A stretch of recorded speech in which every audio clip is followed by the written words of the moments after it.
هنعمل مع بعض كسكسي ل10 دقايق. أيوه زي ما سمعتِ كده، كسكسي ل10 دقايق، مش هياخد منِّك كمان 10 دقايق. بصراحة كنت مترددة جدًا إن أنا أعمل الوصفة دي، لإن ما كنتش مقتنعة بيها نهائي، لكن بعد ما عملتها وعرفت قد إيه إن هي تحفة. مبدئيًا كده خلّيني أقول لكم إن هي حلوة جدًا. هنعمله من غير الحلة بتاعة البخار ولا دقيق ولا أي حاجة، وكمان بدون غلبة ومن غير أي بهدلة. في ثواني هتعمليه وأنتِ واقفة. أول حاجة معايا هنا كمية من السمنة طبعًا، أو الدهون أو المادة الدهنية بتحطيها على حسب اختيارِك أنتِ، لكن مع السميد حاولي تحطي كمية كويسة من السمنة. هانزل عليهم بحوالي 5 كوبايات من دقيق السميد أو السمولينا.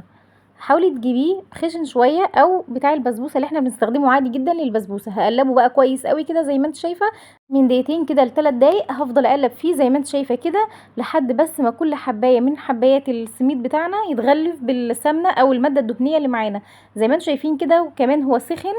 في الخطوة دي بقى هنزل عليه ب5 كوبايات من المية هنا تكون مغلية. باكد عليكي المية تكون مغلية. واهم حاجة لكل كوباية دقيق سميد هتحطي قصادها كوباية من المية المغلية. ما تزوديش وما تقلليش عن كده، المقدار ده مظبوط قوي. وما تتخضيش لما تشوفي الشكل اللي قدامك ده. هتفضلي بقى تقلبي كويس قوي وتفتحي كده بالمعلقة زي ما انتوا شايفين. هنفتح كده الدقيق بتاعنا او السميد بتاعنا زي ما انتوا شايفين كده. ما تخافيش، هو هيفلفل جدا معانا في الاخر، ومش هنحتاج لكبة ومش هنحتاج لاي حاجة خالص. نستمر في التقليب بقى بالشكل اللي انتوا شايفينه ده لمدة حوالي 5 دقايق او 10 دقايق. انا هنا مزودة الكمية شوية، فانا اخدت تقريبا 10 دقايق في التقليب.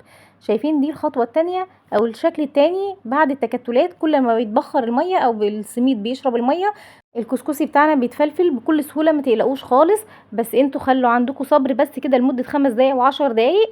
هيبقى معاكم احسن كسكسي في الدنيا. لو وصل بقى معاكم لحد هنا كده مثلا وحسيتوا ان هو اتكتل شوية، ممكن تحطوه في الكبة. ده لو اتكتل معاكم، لكن هو ان شاء الله مش هيتكتل معاكم. بس كل لما تقلبي فيه هيفضل يفلفل معاكي بالشكل ده كده، وكمان لما يبرد هيفلفل معاكي اكتر.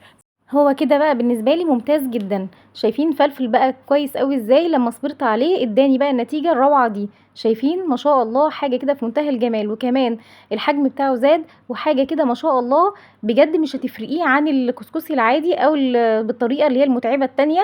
لا بجد انا اعتمدت الطريقه دي، وفعلا طريقه ممتازه جدا وفعاله جدا.